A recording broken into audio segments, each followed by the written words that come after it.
ABCS News de hoje, eu converso com André Pessoa, da Agroconsult, palestrante do Seminário Nacional de Desenvolvimento da Suinocultura, que fala a respeito dos desafios e perspectivas do mercado mundial de grãos, milho e soja. André, esse é um mercado que afeta intimamente, todos os dias, o produtor de suínos. Que perspectiva existe? Como é que estão os estoques mundiais? Isso vai impactar na produção nacional, no consumo nacional? Já que o Brasil teve uma safra boa, safrinha boa. Agora, essa regulação, o produtor vai ter vantagem com isso? Eu acho que nós estamos iniciando uma fase de tempos melhores aí do ponto de vista de custo de produção para os produtores de suínos e também de outras atividades que usam soja e milho, como é o caso de aves, da produção leiteira, dos confinamentos, né?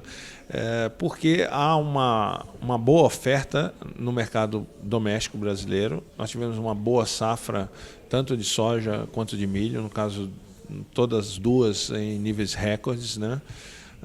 E mais do que isso, estamos tendo no mercado internacional a sinalização já bastante avançada de uma boa safra americana esse ano. Todos devem lembrar que o ano passado os Estados Unidos tiveram a maior quebra de safra dos últimos 30 anos, o que prejudicou muito a oferta de milho para o mercado internacional, né? Já que eles eram os grandes exportadores mundiais de milho, o que encareceu tanto milho quanto soja para todos os produtores do mundo, né? Inclusive no Brasil. Esse ano os americanos devem ter uma safra muito boa de milho, ao redor dos 350 milhões de toneladas, o ano passado foi 270, né? E também de soja acima dos 90 milhões de toneladas. Isso deve permitir uma retração dos preços do milho no mercado internacional, que estiveram próximos de $7 o bushel nos últimos 3 anos, e deve cair para um patamar de $5 o bushel a partir da colheita da safra americana em outubro, né? No caso da soja, também há uma expectativa de redução de preços, não tão acentuada quanto do milho. A gente imagina preços ao redor de $12 o bushel de soja, quando nos últimos anos esteve acima dos 13, entre 13 e 14 dólares o bushel. Mas, de qualquer forma, uma sinalização de redução de preços, o que vai acabar impactando também a formação de preço do farelo de soja aqui no mercado interno brasileiro. Nos próximos meses, a gente deve ter uma pequena redução aí também do custo do farelo de soja.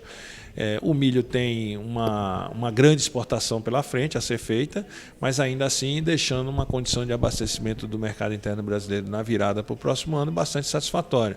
Então a gente não vê uma nova rodada de queda de preço de milho, mas uma manutenção dos patamares atuais, que são bem mais baixos do que o segundo semestre do ano passado, quando ele foi o grande vilão, vamos dizer, da formação de custo de produção dos produtores de suínos, né? Então, o cenário para o restante desse ano é positivo, e eu diria que para o ano que vem, um patamar de milho ao redor de $5 o bushel lá fora determina um patamar de preços de milho no mercado interno brasileiro, mesmo que o câmbio tenha subido, né? É suficiente para manter uma boa rentabilidade para a atividade da suinocultura. A gente ainda tem no Brasil uma questão geográfica, é um país continental, e nós temos uma oferta de grãos na região centro-oeste, uma demanda maior por grãos na região sul e uma questão logística, onde se produz no centro-oeste e se exporta pelo sul. Qual que é o caminho, ou que cenário você está vendo a curto, médio prazo para solucionar isso e melhorar um custo de logística? A gente está tendo passos muito lentos, né? A conclusão de alguns investimentos importantes do ponto de vista de logístico para a produção de grãos do centro-oeste brasileiro e do nordeste brasileiro. Em particular, chamaria atenção para a ampliação da capacidade de movimentação de carga do Porto de São Luís do Maranhão, que vai sair de 4 milhões de toneladas de capacidade estática para mais do que o dobro já a partir de 2014.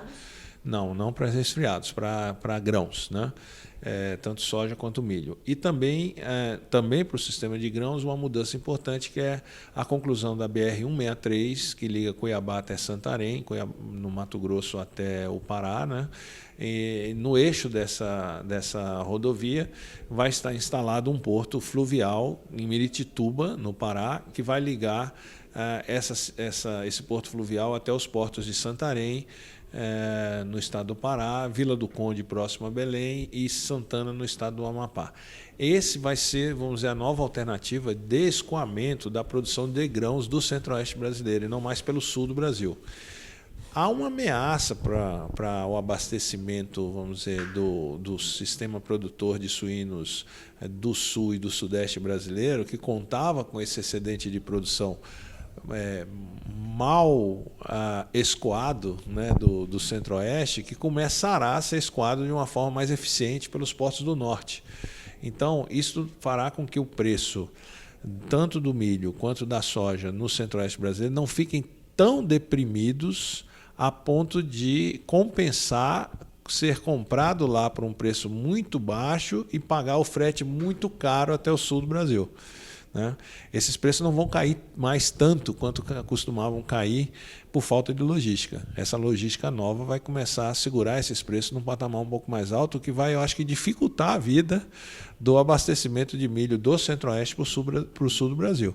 Haveria necessidade de ampliação da produção de milho do sul do Brasil para poder atender de forma mais adequada a produção de suínos que está aqui no sul e no sudeste, né? De outra maneira, vai tirar um pouco de competitividade também da suinocultura do cerrado brasileiro, porque o preço do milho, que em alguns momentos fica extremamente barato e confere uma competitividade ao produtor de suíno dessas regiões, com as novas alternativas de escoamento logístico, não vai cair, vamos dizer, tanto, né, quanto costumava cair nos momentos de excesso de oferta. Outra mudança importante é a armazenagem, né? Há um programa do governo muito bem desenhado para aumentar de forma significativa a capacidade de armazenagem de grãos nos próximos anos no Brasil.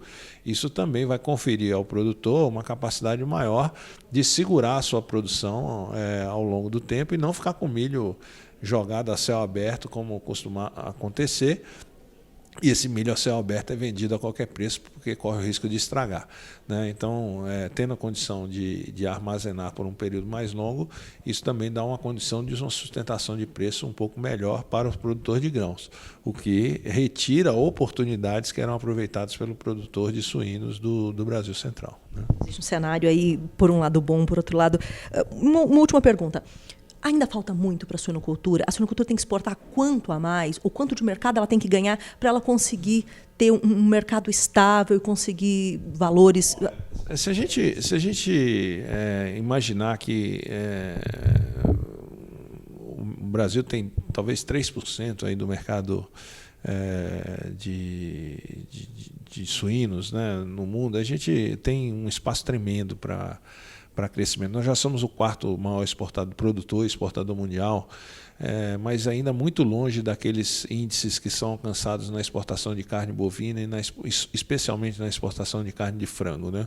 Eu acredito que o Brasil teria condições plenas de dobrar a sua exportação. A gente fica ao redor das 500, 600 mil toneladas de carne suína exportada, não passa muito disso. Nós temos condições plenas do ponto de vista da nossa competitividade, desde que resolvido ou atenuado os problemas de sanidade e os problemas que garantem acesso ao mercado e os problemas de logística, né, da exportação. Dois que não dependem do produtor, né? A sanidade acho que depende de todo mundo. O produtor tem que estar claramente envolvido com esse processo, embora ele não seja, vamos dizer, o responsável pelo resultado final, né? Toda a cadeia é responsável pela qualidade sanitária dos nossos produtos. O produtor tem um papel importante, mas não vai resolver tudo sozinho, né? E no caso da logística, menos ainda, né? Depende do restante da cadeia e, no caso do Brasil, com uma participação importante do setor privado, que precisa do marco regulatório eficiente dado pelo governo.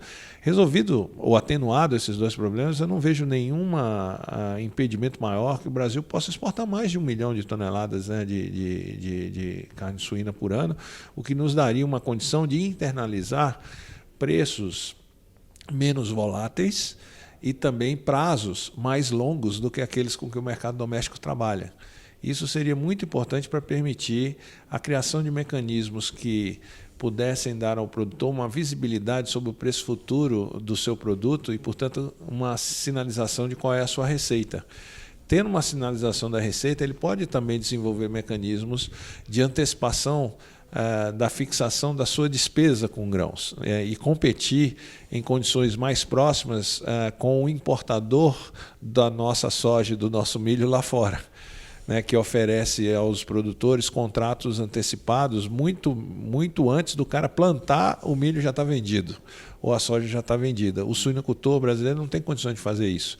Mas se aumentar a nossa participação na exportação, isso permite trazer prazos mais longos, né, e preços mais visíveis para uma parte da produção brasileira de suínos, talvez haja a possibilidade de desenvolver um mecanismo que deixe o produtor de suínos em condições de competir com os mesmos instrumentos de compra antecipada que o produtor de suíno lá de fora tem em relação à nossa produção de milho. Muito obrigada pela aula de conjuntura do mercado de grãos. Muito obrigada pela entrevista. Eliana Panti para a BCS News.